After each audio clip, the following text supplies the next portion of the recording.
पत्नीचे प्रकार पाहत असताना जी कर्कश पत्नी आहे, जी अखंड घरामध्ये पतीचं कधी ऐकणार नाही, कधी घरातले एखाद्या व्यक्तीचं ऐकत नाही, घरामध्ये गोंधळ घालत राहते, घरात धनलक्ष्मी कधीच नांदली जात नाही. ज्या घरामध्ये पत्नी कधीच कोणाचं ऐकत नाही, घर व्यवस्थित ठेवत नाही. काही काही महिलेला फार नाद असतो, फक्त मेकअप करायचा, शृंगार करायचा, पूर्ण गावात फिरायचं. घरामध्ये गॅसला जाळ्या, मुलांच्या नाकातून इकडून तिकडून, आंघोळ लवकर त्यांना वेळेवरती घालत नाही, घरात कधी मालकाचं ऐकत नाही. कारण कधी कधी असतं तसं, मालक जर ऐकणारे असतील तर पत्नी ऐकणारी नसते, आणि पत्नी ऐकणारी असतील तर मालक, दोघांची विसंगती राहते, एकमेकांचं श्रवण करत नाही, एकामेकाचं ऐकत नाहीत. अर्थ पत्नी आहे, घरामध्ये एखादी गोष्ट कमी पडली तर पतीला त्रास देणार. काम पत्नी आहे, घरामध्ये फक्त तिला सगळ्या गोष्टी व्यवस्थित लागतात. धर्म पत्नी, पतिव्रता धर्म पाळणारी. धर्म पत्नी, पातिव्रत्य धर्म म्हणल्यानं पाळणं होत नाही, ते मुळातच असावं लागतं, मुळातच संस्कारी असावं लागतं. कारण कधी कधी पहा तुम्ही, एका गावात एका व्यक्तीचं लग्न झालं, लग्न झाल्याच्या नंतर गावात लग्नाच्या अगोदर होता 80 किलो, लग्न झालं चपला सहित 35 किलो झाला. गावातले महाराज म्हणले, अरे झालं काय तुला? आणि काय सांगाव तुला, बायको उलट्या डोक्याची भेटली. उलट्या डोक्याची म्हणे करती काय? म्हणे उन्हाळ्याच्या दिवसात जर शरबत मागितला तर चहा आणून देते म्हणे, आणि थंडीच्या दिवसात जर चहा मागितला तर शरबत आणून देते. सांगाव तरी काय? म्हणे डोक्याला ताण झालाय, कोणतंच काम व्यवस्थित ऐकत नाही, मी एक करायचं म्हटलं तर ती दुसरंच करते. घरात भांडण त्याच्यामुळेच होतं, मालकाने एक म्हणाव आणि पत्नीने एक म्हणाव, कधीच दोघाचा मेळ बसत. असं होत राहिलं तर भांडणं होतात. महाराजांनी त्याला सांगितलं म्हणे सगळ्यात सोपा उपाय, उन्हाळ्याच्या दिवसामध्ये तुला जास्त शरबत प्यावंसं वाटला तर तू चहा मागायचा. म्हणे थंडीचे दिवस चालू होते, थंडीच्या दिवसामध्ये याला चहा प्यावासा वाटला. हा म्हणला, सती अगं मला जरा शरबत आणून देतेस का? शरबत म्हटलं की ती चहा घेऊन यावं. चहा घेऊन आली. नेमका पितरपट चालू झालेला होता आणि याचे वडील जाऊन 6 वर्ष झालेले होते. तो म्हटला, सती आपल्याला माझ्या वडिलांना म्हणजे तुझ्या सासऱ्यांना जेवायला घालायचं नाही, आणि पितृदोषातून मुक्त व्हायचं असेल तर दरवर्षी पितर जेवायला घालावे लागतात. पित्र जेवायला आपल्याला घालायचे नाही. ती म्हटली, का नाही घालायचे? हा म्हटला, अगं तुला सकाळी लवकर उठावं लागेल, तुला स्वयंपाक करावा लागेल, एवढा मोठा त्रास कशाला? म्हणे नको नको नको. ती म्हटली, पहाटे 4ला उठल पण माझ्या सासऱ्याला जेवायला घालल. हा म्हणला, आता गुण आला. दुसऱ्या दिवशी सकाळी परत तो म्हटला, सती आपल्याला नैवेद्य घेऊन गंगेला नाही जायचं? ती म्हटली, का नाही जायचं? गंगेला जाणार. तो म्हटला, सती अगं नैवेद्य घेऊन जाऊ पण डोक्यावर तरी टोपलं घेऊ नको. ती म्हटली, नैवेद्याचं टोपलं डोक्यावर घेणार. तो म्हटला, सती अगं पळू तरी नको. ती म्हटली, पळणार. अगं सती पुढे जाऊ नको. ती म्हणली, पुढे जाणार. अगं सती बुडशील. ती म्हणली, बुडणार. मरशील. वाहून गेली कायमची कटकट. दुसऱ्या दिवशी आला आणि असा पुलावरून पाहायचा, बायको कुठं फुगून वर आलेली दिसती का पाहायचा, पण देशमुख काका अशी वरच्या दिशेला पाहायचा. गावातले एक त्याचा मित्र आला. तो म्हणाले, काय पाहतो, काय हरवलंय? म्हणे काय नाही, बायको काल वाहून गेली म्हणे, फुगून कुठे वर आलेली दिसती का पाहतोय. म्हणे असं गेली कोणत्या दिशेला वाहून? म्हणे अशी वरच्या दिशेनं, अशी खालच्या दिशेला गेली. म्हणे मग तिकडेच पानं खाली, असं वरती काय पाहतो? तो म्हणला, अरे 25 वर्ष संसार केला म्हणे तिच्यासोबत, 25 वर्ष राहिलोय, तिने कधीच कोणतं काम माझं सोयीचं केलं नाही म्हणे. ती मेली जरी असेल आणि फुगून जरी वर आली असेल, वाहत जाईल म्हणे, अशी उलटी वाहत जाईल वरती, सोयीची नाही जायची खाली. घरात तशी विसंगती असते कधी कधी. ऐकणारी एक असेल तर दुसरं ऐकत. आता इथंच पहा, आवड जर महिला मंडळाला असेल कथा ऐकण्याची, मालकाला असेल असं अजिबात, आणि कधी कधी मालकाला असेल तर मालकिनीला असेल असं अजिबात. घरात 100तून एखादी जोडी राहते की दोघाला वाटतं कथेला जाऊन बसा. 100तून एखादी. बायकोनं हट्ट धरला म्हणे, मालक चला आपल्याला कथेला जायचं, आज 6वा दिवस आहे म्हणे, कथा ऐकू. भरपूर लांबच्या महाराजाची कथा होती. लांबचे महाराज कथा चालू झाली. 6वा दिवस होता. ही म्हटली, मालक म्हणे तुला जायचं असेल तर जा म्हणे, तुला वाटलं तर, तुला नसेल आवडत तर तू जाऊ नको म्हणे, पण आपण काही येणार नाही. ती म्हटली, तुम्ही येत नाही कथेला तर चालले म्हणले मी माहेरला, आपण इथं थांबणार नाही. त्याला वाटलं भाकरी तुकड्याची पंचायत व्हायची म्हणे, अगोदरच भेटला कशाला उभं येड्यावनी. तू म्हटला येतो पण माझ्या मनावर येईल म्हणला. ही कथेला आली, कथेला येऊन बसली, आरतीचं ताट आणलं, तिला वाटलं मालक तिला जोडीनं आरती करू. मालक आले, 2 वाजता आली कथा चालू झाल्यावर. 1 तास कथा झाली, 2 वाजता आले. 2 वाजता आल्याच्या नंतर महाराज म्हटले, आले का रामभाऊ तात्या? बरं या. रामभाऊ तात्या आले, बसले खाली. पटकन पाठीमागं खाली बसले. तेवढ्यात महाराज म्हणतात, बसले का रामभाऊ तात्या? बरं बसा. रामभाऊ तात्या बसले. 1 तास कथा ऐकली. 3:30 वाजले, रामभाऊ तात्या उठले. झोप लागायला लागली. उठले तसेच पळायला लागले. तेवढ्यात महाराज म्हटले, जाऊ दे, 1-1.5 तास होईना बसले. चालले का रामभाऊ तात्या? बरं जा. चालले का म्हटल्यावर परत ते रामभाऊ तात्या घरी गेले. आणि याने एवढंच पाठ केलं होतं, आले का या, बसले का बसा, उठले का उठा, चालले का, एवढंच पाठ केलं. रात्री 12 वाजता यांचा नेमका कापूस गेलेला होता. आणि वागळूद मधल्या बऱ्याच लोकांनी कापूस विकलेला होता. काही जणांचं तुरीचं बिल आलेलं होतं. एकाच्या घरात 5-6 लाख रुपये असतील. संध्याकाळच्या वेळेला आले ना चोर. आणि काही लोकांना पहा तुम्ही, झोपेत घोरायची, काहीला झोपेत बडबड करायची सवय असते. झोपेत बडबड करायची सवय, काहीला झोपेत घोरायची सवय असते. असे घोरत येत, शेजारच्याला सुद्धा झोप येत नाही, घरातलं तर सोडा. कधी कधी तसं वाटतं, काहीला संध्याकाळी असे झोपत येत, खाटावर झोपले तर सकाळी खाटा खालून निघत येत. तशी या माणसाला झोपेत बडबड करायची सवय होती. झोपेत बडबड करायची सवय. त्यावेळेला काय झालं, रात्रीच्या वेळ नेमके यांच्या गावात चोरांना माहिती होतं तुरीचं बिल आलंय म्हणे, कापूस विकलाय, कापसाचं बिल आलंय, सोयाबीन विकली, काही सोयाबीनचं बिल, पैसे घरात आहेत सगळ्यांच्या. चोरी करायला चोर त्यांच्या गावात आले. 2-4 घरं फोडले. 5व्या नंबरचं घर यांचं, या रामभाऊ तात्याचं घर. रामभाऊ तात्याच्या घरी आले. आणि संध्याकाळच्या वेळेला याला बडबड करायची सवय. हा म्हटला, आले का रामभाऊ तात्या? बरं या. आले म्हटलं की त्या चोरामध्ये एक रामभाऊ तात्या होता. आले का म्हटलं की म्हणजे आपल्या लेणी कस काय ओळखीलं, काय माहिती ओळखीला असेल तर. तेवढ्यात एका टाकीच्या आडून आतमध्ये लपलं, दडून बसलं. तेवढ्यात हे म्हटलं, बसले का रामभाऊ तात्या? बरं बसा. बसा म्हटलं की म्हणे आता तो 50-100% ओळखलं म्हणे, आपलं काही खरं नाही आता. मधूनच उठलं तसं हे म्हणतं, उठले का रामभाऊ तात्या? बरं उठा. जसं उठलं तसं हे पळायला लागलं. तेवढ्यात हे म्हणतं, चालले का रामभाऊ तात्या? बरं जा. याने आले का या, बसले का बसा, उठले का उठा, चालले का जा. ते म्हटलं आता आपलं काहीच खरं नाही म्हणे, वागळूद मध्ये उद्या सगळे लोक असे मरूस तर हाणणार म्हणे, काही खरं नाही आपलं. हे जवळ आलं म्हणे, रामभाऊ तात्या मी तुमचाच नाव करी म्हणे, पण एक काम करा, अख्ख्या गावात काय परिसरात सुद्धा कधी चोरी करायला येणार नाही, पण एवढी वेळेस मला माफ करा म्हणे, नाही तर अख्ख्या गावातले लोक लई त्रास देतील मला, याला काहीच माहिती नाही. तो म्हटलं असं नसेल ऐकायचं, जाऊ द्या म्हणे. 2-4 घरं फोडून आलोय म्हणे, खिशातले पैशाचे बंडल काढले याच्या खिशात घातले, पण सांगू नका म्हणे कोणाला. पैशाचं बंडल घेतलं, याच्या खिशात घातला. सकाळच्या वेळेला पहाटे 5 वाजता उठलं. 5 वाजता उठलं, पण याला माहितीच नाही काय पराक्रम घडलाय नेमका. झोपीत होतं.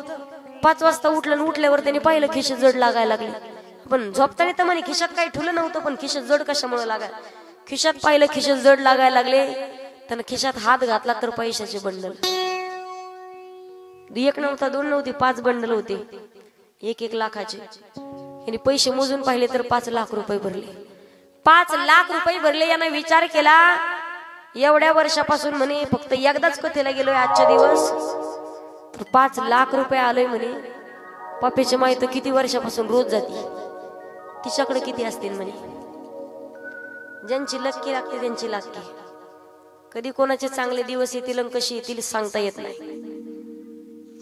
घरामध्ये मला सांगायचं एकच, सौभाग्यवतीचं लक्षण प्रत्येक व्यक्तीने पाळले पाहिजेत, प्रत्येक महिलेनं.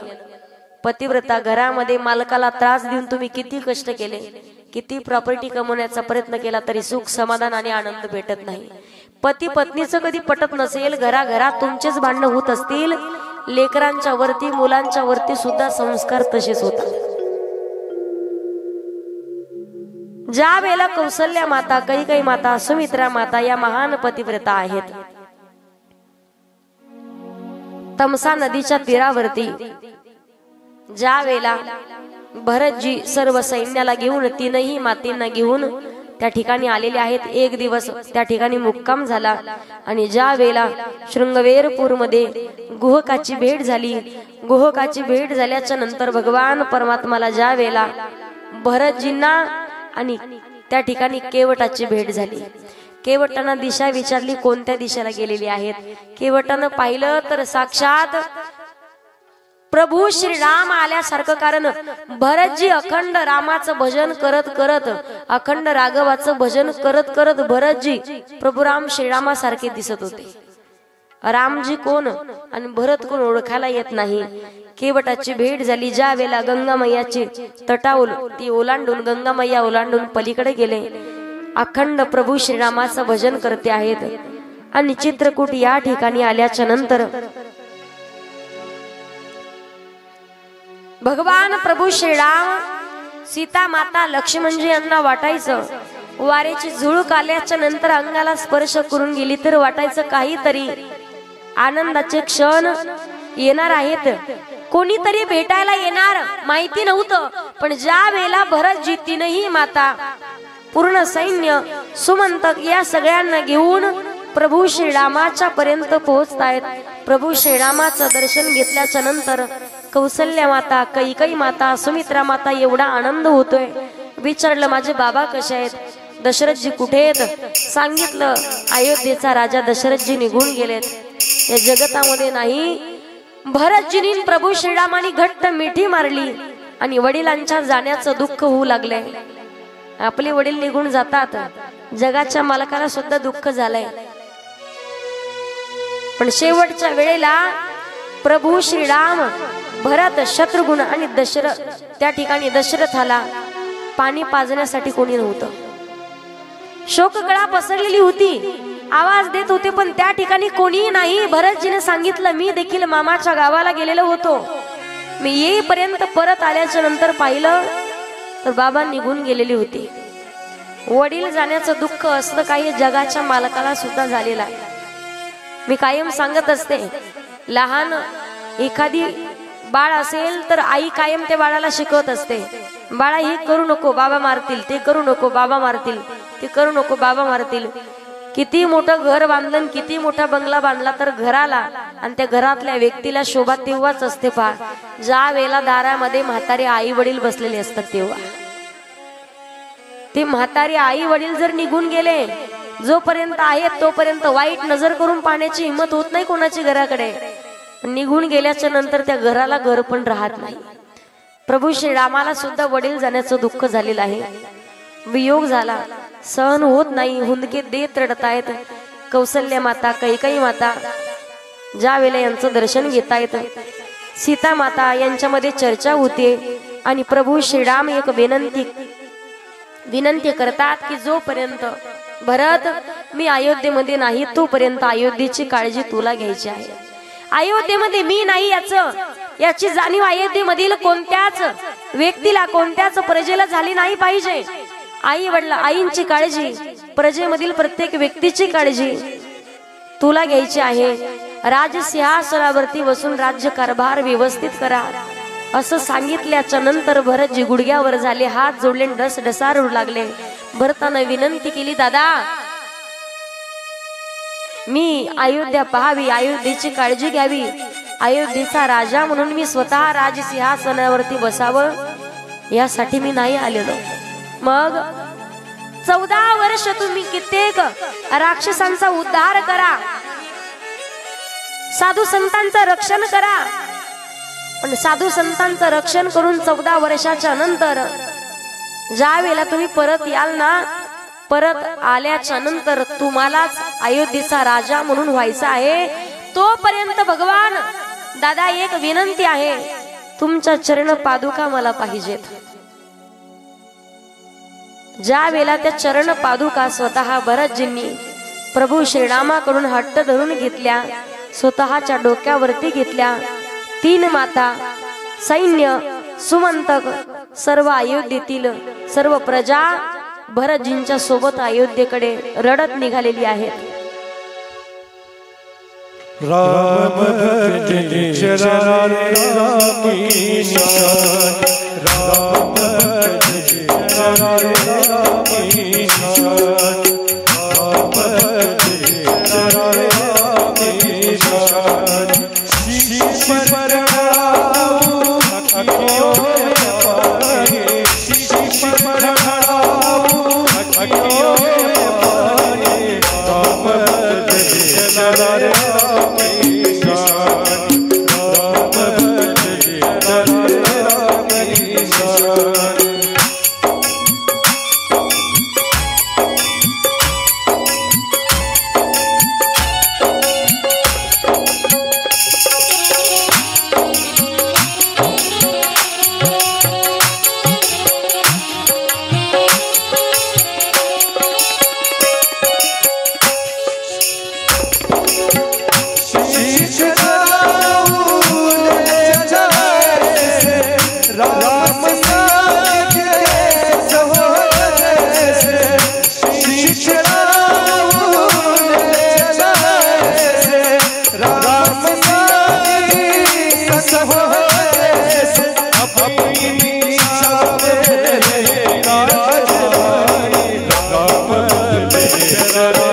प्रभू श्री रामाच्या चरण पादुका भरतजीने घेतलेल्या आहेत, डोक्यावरती घेतल्या आणि त्याच चरण पादुका घेऊन अयोध्येमध्ये परत येत आहेत. भगवंताची भेट घेण्यासाठी निघाले होते ना. ज्या ज्या साधूंचं दर्शन भगवान प्रभू श्रीरामाला झालेलं आहे, प्रभू श्रीरामाने प्रत्येक साधूला दर्शन दिलं, त्याच साधूंचं दर्शन भरतजींना सुद्धा झालेलं होतं. कारण भगवान परमात्मा पर्यंत पोहोचायचं असेल माध्यम साधू संत घ्यावं लागतात. संतांच्या शिवाय भगवंतापर्यंत पोहोचू शकत नाही. साक्षात भगवंताचं दर्शन संतांना झालंय. पण जे भक्त आहेत भगवान परमात्माचे ते भरतजी, त्यांना सुद्धा संतांचं दर्शन झालेलं आहे. योगायोग असतो ज्या ठिकाणी भगवान प्रभू रामचंद्रांनी